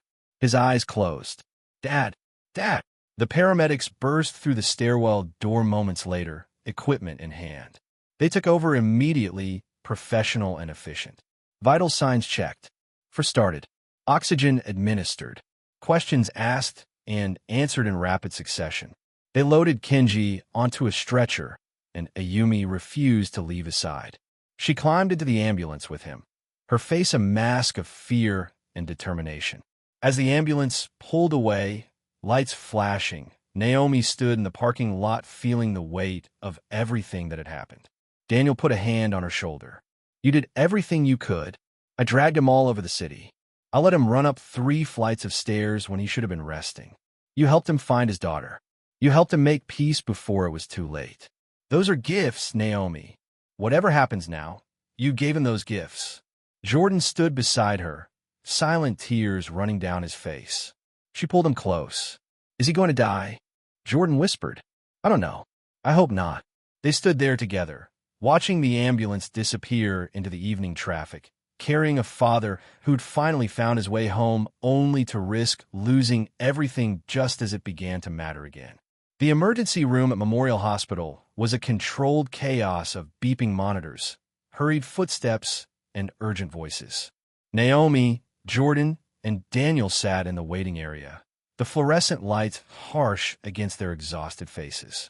An hour had passed since the ambulance brought Kenji in, and they'd heard nothing. Ayumi finally emerged through the double doors, her face streaked with tears, her hands still trembling. She collapsed into the plastic chair beside Naomi. They're stabilizing him. His heart went into an irregular rhythm from the stress and exertion. They're saying it's severe exhaustion combined with a cardiac episode. Her voice cracked. He could have died on those stairs. But he didn't, Naomi said gently. He's here, and they're helping him. Because he was trying to protect your brother. Because I let him run up 3 flights of stairs when I should have made him stay in the car. Ayumi buried her face in her hands. We just started talking again. We just started. And now I might lose him anyway. Jordan spoke quietly from across the row. I am sorry. This is my fault. If I hadn't gotten involved with those guys, none of this would have happened. Ayumi looked up at him, really seeing him for the first time. How old are you? 19. My father and I stopped speaking when I was 21. I told myself I hated him, that I was better off without him. I spent 17 years being angry. She wiped her eyes roughly. Don't waste time being sorry. Just be better. That's what matters. Before Jordan could respond, a doctor approached, her scrubs decorated with small cartoon hearts. She looked tired but composed. Family of Kenji Takahara. They all stood. I'm his daughter, Ayumi said. How is he? Stable for now. We've got him on medication to regulate his heart rhythm and manage the stress response. He's going to need to stay here at least overnight for observation, possibly longer depending on how he responds to treatment. Can I see him? Yes, but only immediate family for now. He needs rest and minimal stimulation. Ayumi started toward the doors, then turned back to Naomi. Will you come with me? Please? I don't want to do this alone. I'm not family. You're the reason we're even talking. That makes you family enough. The doctor nodded permission, and Naomi followed Ayumi through the emergency department to a private room in the back. Medical equipment surrounded a bed where Kenji lay, looking smaller and more fragile than Naomi had ever seen him. An oxygen tube rested beneath his nose, and 4 lines ran to his arm. But his eyes were open, and when he saw Ayumi, relief washed across his face. You stayed, he whispered in Japanese. Ayumi pulled a chair close to the bed. Of course I stayed. Where else would I be? I thought perhaps you would decide this was too much trouble. That I was too much trouble. You are too much trouble. But you're also my father. She took his hand carefully, avoiding the 4 line. The doctor says you need a rest. No stress, no excitement, no running upstairs to rescue college students. A ghost of a smile touched Kenji's lips. The boy is safe. Everyone is safe except you. Then it was worth it. Ayumi's composure finally shattered. The tears she'd been holding back flooded out in great, gasping sobs. You can't do this. You can't come back into my life and then leave again. That's not fair. Kenji's own eyes filled. I'm sorry, my daughter. I'm sorry for so many things. Tell me. I want to hear it. All of it. So Kenji began to speak. His voice was weak, interrupted by coughs and pauses to catch his breath, but the words poured out like water from a broken dam. He told her about missing her 5th birthday because of a board meeting that could have been rescheduled, about the piano recital where she played Chopin perfectly and he wasn't there to hear it because he was in Singapore negotiating a merger, about her high school graduation when he arrived late and left early, more concerned with phone calls than celebrating her achievements. He told her about the art scholarship she won to study in Paris, how proud he was, but how he'd criticized her for wanting to pursue art instead of business, about the terrible fight they had when she dropped out of university to follow her passion, how he'd called her foolish and ungrateful. You were 21, Kenji said, his voice breaking. You came to my office to tell me you were leaving, that you couldn't live in my shadow anymore. And I told you that if you walked out that door, you were no longer my daughter. Ayumi nodded, the memory clearly painful. You said I was throwing away my future for childish fantasies. I was wrong. I was so terribly wrong. You were not throwing away your future. You were claiming it. And I was too proud, too convinced that my way was the only way to see that. Mom tried to make you understand. Your mother was wiser than I ever was. She saw your strength, your talent, your courage. She begged me to apologize, to reach out to you. But I was stubborn. I told myself you would come back when you matured, when you realized I was right. He closed his eyes. And then she got sick. I didn't know until it was almost too late. She hid it from me because she didn't want me to come back out of obligation. She made me promise not to contact you until you were ready. She said forcing you would only drive you further away. So I stayed silent, even when I wanted desperately to call you, to beg your forgiveness. Kenji's breath hitched. When she died, I lost the only person who truly understood how much I had destroyed. And I lost any chance of you forgiving me while she was there to help bridge the gap. Ayumi squeezed his hand. I should have been there for the funeral. I was angry at you, but she didn't deserve that. She understood. She always understood. They sat in silence for a moment, years of pain and regret hanging in the air between them. Finally, Ayumi spoke, her voice steady despite her tears. When I was little, before everything got complicated, you used to take me to the park on Sunday mornings. Do you remember? Of course. You loved the swings. You'd push me so high, I felt like I was flying. And you'd always say the same thing. Higher, Ayumi-chan. Reach for the clouds. I felt like you believed I could do anything. I did believe that. I still do. Then why did you stop pushing? Why did you start holding me back instead? Kenji was quiet for a long time. When he finally spoke, his voice was barely audible. Because I was afraid. I watched you soar, and I realized you did not need me anymore. And instead of being proud, I became afraid of losing you. So I tried to keep you close by controlling your choices, by insisting you follow my path. And in trying to keep you, I drove you away. I never stopped needing you, Dad. I just needed you to trust me. I know that now, but I learned it too late. Ayumi stood and bent over the bed, carefully wrapping her arms around her father. It's not too late. We're here now. We're talking. That's something. Kenji's arms came around her, and for the first time in 17 years, father and daughter held each other. Naomi, who had been standing quietly near the door, felt tears streaming down her own face. She thought about her own father, who'd left when she was 8, and how she'd never gotten this chance to make peace with him. A soft knock interrupted the moment.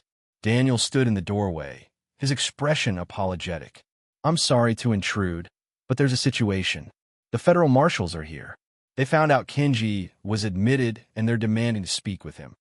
Ayumi's expression hardened instantly. He just had a cardiac episode. They can't take him anywhere. They're not trying to take him, but they do have the court order for evaluation, and they're saying hospital staff can conduct it here. Absolutely not. He needs rest, not interrogation. I agree, but legally, they have authority. Kenji struggled to sit up. It is all right, Ayumi. Let them come. I will answer their questions and be done with it. No, you're in a hospital bed. You're not fit for any kind of evaluation right now. Your father's right, the doctor said, entering behind Daniel. Any cognitive evaluation in his current state would be medically invalid. He's on medications that can affect mental clarity, he's recovering from a cardiac event, and he's exhausted. I'll tell the marshals they'll have to wait at least 24 hours. Thank you, Ayumi said. The doctor nodded and left to speak with the authorities. Kenji sank back against the pillows. This will not end. The company will continue to pursue me until the board meeting passes and they can vote me out. Then let them vote you out, Ayumi said fiercely. You said no more company before family. Here's your chance to prove it. If I lose the company, I lose everything I built. But you'll have your daughter. Isn't that worth more? Kenji looked at her, really looked at her, and something in his expression shifted. The fear and regret melted away, replaced by something that looked like peace. Yes, it is worth more. It is worth everything. Naomi's phone buzzed with a text from Jordan. The marshals are talking to some guy in a suit who just showed up. Looks important. She showed the message to Daniel, who frowned and stepped out to investigate. When he returned minutes later, his expression was strange, somewhere between confusion and amusement. You're not going to believe this. Marcus Webb is here, the restaurant owner. He brought his lawyer, and they're threatening to sue the marshals for harassment. What? Naomi couldn't process this. Why would he do that? Apparently, after he left the restaurant, several customers who witnessed what happened contacted local news. The story went viral. Social media picked it up, People are calling Bellevue Heights the restaurant that disrespected a billionaire. Webb is hemorrhaging business, and he's trying to salvage his reputation by publicly defending Kenji. So he's using this situation for publicity, Ayumi said bitterly. Maybe, or maybe he actually feels guilty. Either way, his lawyer is arguing that pursuing Kenji during a medical emergency constitutes harassment and is creating a legal circus that's delaying medical care. Kenji closed his eyes. The world is very strange sometimes. Rest, Ayumi commanded. Whatever happens with the company, with the marshals, with all of it, we'll deal with it when you're stronger. But Kenji had one more thing to say. He looked at Naomi, his eyes filled with gratitude. Carter-san, you gave me my daughter back. How can I ever repay such a gift? You already did. You protected my brother. You showed me that kindness still exists in the world. That's payment enough. It is not enough. When I am well, when this chaos is finished, I would like to discuss your future. I believe I have a proposition that might interest you. Before Naomi could ask what he meant, alarms suddenly blared from the monitors. Kenji's heart rate spiked erratically on the screen. Dad! Nurses rushed in, pushing Ayumi and Naomi aside. The doctor returned, her calm demeanor now urgent. I need everyone out. Now. Ayumi tried to stay, but Daniel gently pulled her toward the door. They stumbled into the hallway as medical staff surrounded Kenji's bed, their movements swift and coordinated. What's happening? Ayumi's voice was panicked. What's wrong? The door closed, blocking their view, and they could do nothing but wait. The hours that followed blurred together. Midnight came and went. Hospital staff changed shifts. The waiting room gradually emptied until only Naomi's group remained, survivors of a strange shared experience that had bound them together. Jordan had fallen asleep across 3 chairs, his jacket bunched under his head as a pillow. Daniel dozed intermittently, his phone clutched in his hand in case of updates. Ayumi sat rigid and awake, her eyes fixed on the emergency department doors. Naomi brought her coffee from the vending machine, terrible and lukewarm, but caffeinated. Thank you. Ayumi took it without drinking. You don't have to stay, you know. You've already done so much. I want to be here. Why? You barely know us. Naomi considered the question. A few days ago, I was just a waitress working 2 jobs and trying to keep my brother out of trouble. I didn't think anything I did mattered much beyond making it through each day. But your father saw me when no one else did. He treated me like I had value. And then he risked everything to help Jordan, a kid he didn't even know. She paused. People like that are rare. I'm not leaving until I know he's okay. Ayumi's eyes glistened. He would have been a better father if he'd known people like you existed. Maybe then he wouldn't have wasted so much time on people who only valued his money. Maybe he had to waste that time to appreciate what really matters now. At 3 a.m, the doctor finally emerged. She looked exhausted, but cautiously optimistic. He's stable. The arrhythmia was caused by stress and medication interaction. We've adjusted his treatment, and his heart rhythm has normalized. He's sleeping now, and barring any complications, he should make a full recovery. Ayumi sagged with relief. Can I see him in the morning? Right now, he needs uninterrupted rest. Go home, get some sleep, and come back after 8. I promise we'll call if anything changes. They had no choice but to comply. Daniel drove them all back to Ayumi's apartment as dawn was just beginning to paint the sky pink and gold. Jordan woke up confused, asking questions that Naomi answered in soft tones. At Ayumi's building, they all stumbled inside, too tired to speak. Ayumi made up the couch for Naomi and Jordan, found spare blankets and pillows, and they all collapsed into exhausted sleep. When Naomi woke, sunlight streamed through the tall windows. The scent of coffee filled the apartment. She checked her phone, 10:30 in the morning. She'd slept for 5 hours. Ayumi sat at her dining table, still wearing yesterday's clothes, a mug of coffee cradled in her hands. She looked like she hadn't slept at all. The hospital called 20 minutes ago, she said without preamble. He's awake and asking for me. And for you. For me. He specifically asked if Carter-san was here. They drove back to Memorial Hospital, Jordan choosing to stay at the apartment with Daniel, who was making phone calls about the legal situation. The drive was quiet, both women lost in their own thoughts. Kenji looked better in the morning light.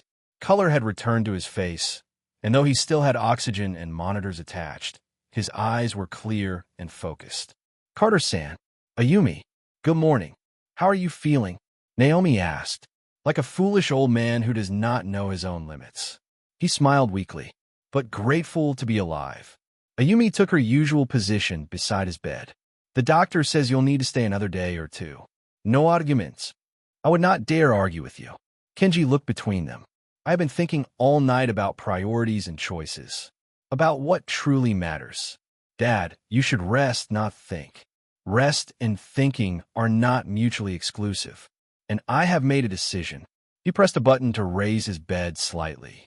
"I am not returning to Japan for the board meeting." Ayumi's eyes widened. "What? They want to force me out? Let them. I built that company from nothing, and it became a monster that consumed my life. Perhaps it is time to let it go. But it's everything you worked for." "No, it was everything I chose over you, over your mother, over any chance of real happiness. And I am tired, Ayumi. I'm tired of fighting men who see only profit and power. I'm tired of missing what matters while chasing what does not." "So you're just giving up?" "I'm choosing differently." "There is a difference." Kenji turned to Naomi. "Carter-san, I mentioned yesterday that I had a proposition. I would like to discuss it now, if you are willing."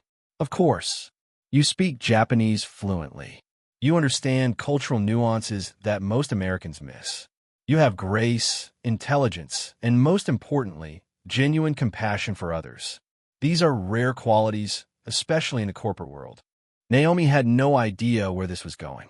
"I am stepping down as CEO of Takahara Technologies, but I still own controlling shares, and I still have influence over company direction. I would like to establish a new division focused on cultural exchange programs, international relations, and corporate humanitarian initiatives." He paused. "And I would like you to lead it." Naomi stared at him. "I'm sorry, what?" "The position would be Chief Cultural Liaison. You would oversee programs that bring Japanese and American workers together, facilitate understanding between cultures, and ensure that the company remembers that business is ultimately about people, not just profit." "Mr. Takahara, I'm a waitress. I didn't even finish college. You are a woman who speaks 2 languages, who sacrificed her education to care for her family, who showed kindness to a stranger when no one else would, and who has more wisdom in her compassion than most executives have in their entire careers." Kenji's voice was firm despite his weakness. "Your brother's tuition will be covered. You will receive a substantial salary, full benefits, and the resources to build something meaningful. All I ask is that you bring your authentic self to the work." Tears filled Naomi's eyes. "I don't know what to say." "Say you will consider it." "This is crazy," Ayumi said, but she was smiling. "You're offering her an executive position after knowing her for 3 days?" "I knew within 3 minutes that she was extraordinary. The following days simply confirmed it." Kenji looked at his daughter. "You asked me to choose family over company. This is me choosing. I am building something new, something that honors people instead of using them. And I need people I can trust to help me do it." A soft knock interrupted them. Daniel stood in the doorway with someone Naomi didn't recognize, a distinguished woman in a business suit carrying a leather briefcase. "Mr. Takahara, this is Jennifer Walsh. She's a corporate attorney I've been working with. She has news about the board meeting." The lawyer stepped forward. "Mr. Takahara, I'm pleased to inform you that the hostile takeover attempt has collapsed. My firm has been investigating the investor consortium for 6 months on suspicion of securities, fraud, and market manipulation. This morning, federal prosecutors filed charges against the 3 primary investors. The SEC has frozen their assets, and the board has called an emergency meeting to restructure leadership." Kenji absorbed this information slowly. "So the threat is over?" "Completely. The board is actually asking if you would be willing to remain as CEO, given your reputation for integrity. Tell them I decline. But I will remain on the board in an advisory capacity." He glanced at Ayumi. "I have other priorities now." The lawyer nodded and excused herself. When she left, Ayumi leaned back in her chair, looking stunned. "So that's it? It's just over?" "Not over. Changed." Everything is changed. Kenji looked at Naomi again. Will you consider my offer, Carter-san? Naomi thought about the grocery store, about scanning items and making small talk, about the restaurant job she'd lost, about working 2 jobs and barely making ends meet while Jordan struggled with tuition. She thought about her mother, who'd always told her that education and compassion were the greatest gifts she could give the world. I'll consider it, she said, but I have one condition. Name it. The program doesn't just help corporate employees. It includes scholarships for students who can't afford study abroad programs. Kids like I was, who have potential but no resources. Kenji's smile was radiant. I would be honored to include that. Jordan appeared in the doorway, breathless. Naomi, you're not going to believe this. That restaurant owner, Marcus Webb, he's downstairs. He wants to talk to you. What does he want? He wouldn't say, but he seems kind of desperate. Naomi excused herself and found Marcus in the main lobby, pacing nervously. When he saw her, relief flooded his face. Naomi, thank God. I need to apologize. Publicly, privately, however you'll accept it. What happened in my restaurant was inexcusable. He pulled out his phone and showed her headlines. Restaurant discrimination goes viral. Billionaire snubbed by staff. Bellevue Heights under fire. I'm not looking for revenge, Marcus. I know, but I am looking for redemption. Ethan represented everything wrong with this industry. The focus on appearance over character, on wealth over human decency. I want to change that. He took a breath. I'd like to offer you your job back. As assistant manager, triple your previous salary. And I want to implement staff training on cultural sensitivity and respect for all customers. Naomi considered this. I appreciate the offer, but I just received another opportunity that I think I'm going to accept. Marcus looked disappointed, but unsurprised. I understand. You deserve better than what we gave you. But if you ever need a reference, or if that other opportunity doesn't work out, my door is open. Thank you. That means a lot. As Marcus left, Naomi returned to Kenji's room. Ayumi was showing her father photos on her phone, images of her artwork and gallery shows. He studied each one with intense focus, making up for years of missed exhibitions and minutes of attention. This one, he said, pointing to a calligraphy piece that blended Japanese characters with English words. What does it say? Home is not where you start, but where you choose to return. Ayumi's voice was soft. I created it right after Mom died. I was so angry at you, but also so lost without her. It is beautiful. Your mother would have loved it. I know. I made it for her. Daniel cleared his throat from the doorway. I hate to interrupt this moment, but I have someone else here to see Mr. Takahara. She says she's Mrs. Yamamoto, the librarian. The elderly Japanese woman entered slowly, leaning on a cane.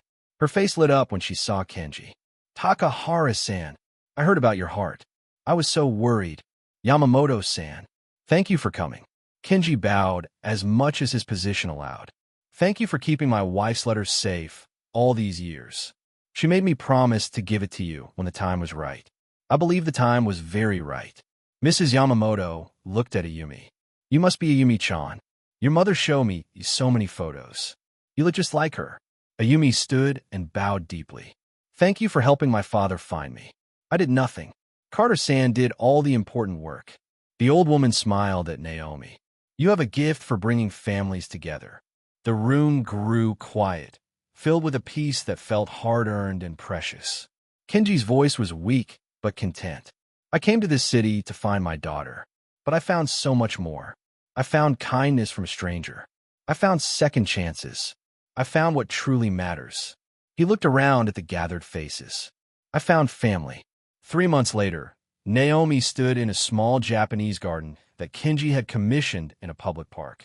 Cherry blossom trees were just beginning to bloom, their pink petals drifting in a gentle breeze. Jordan sat on a wooden bench, his laptop open, working on a paper for his computer science class. His scholarship had come through, thanks to Kenji's new cultural exchange program. The men who'd threatened him had been convicted on drug charges and weren't a concern anymore. Ayumi was teaching a calligraphy workshop nearby. Her students gathered around as she demonstrated brushstrokes. She and Kenji had dinner every Sunday now, slowly rebuilding what had been broken. Daniel stopped by occasionally, having become an unexpected friend to their unusual family. And Kenji sat beside Naomi on another bench, looking healthier than he had in the hospital, but moving more carefully, more mindfully. "How was your first week as chief cultural liaison?" he asked. "Overwhelming, exciting, terrifying." Naomi smiled. "Perfect. You will do remarkable things. I have no doubt. I couldn't have done any of this without you, and I would be dead or alone without you. It seems we saved each other." They sat in comfortable silence, watching petals fall like snow around them. "You know," Naomi said softly, "a few months ago, I thought my life was just about survival. Working, paying bills, getting through each day. I never imagined it could be more than that. Sometimes we cannot imagine what is possible until someone shows us." "You showed me what was possible, Carter-san. You showed me that it is never too late to choose what matters." Ayumi called out from her workshop, waving them over. Jordan closed his laptop and joined them. Daniel arrived with takeout from a nearby restaurant. They gathered together in the garden, this unlikely family formed by chance and choice, by kindness and courage. Kenji raised his cup of tea. "To new beginnings. To second chances," Ayumi added. "To family," Naomi said. "Wherever we find it." Their cups touched in a gentle toast, and in that moment, surrounded by falling cherry blossoms and the people who had become her family, Naomi understood that her mother had been right all along. Compassion was the greatest gift, and sometimes showing it to a stranger could change everything. If you had to choose between everything you've built and the family you've lost, which would you pick before it's too late? If this story touched your heart, hit that like button and subscribe for more stories about second chances, unlikely connections, and the power of choosing what truly matters.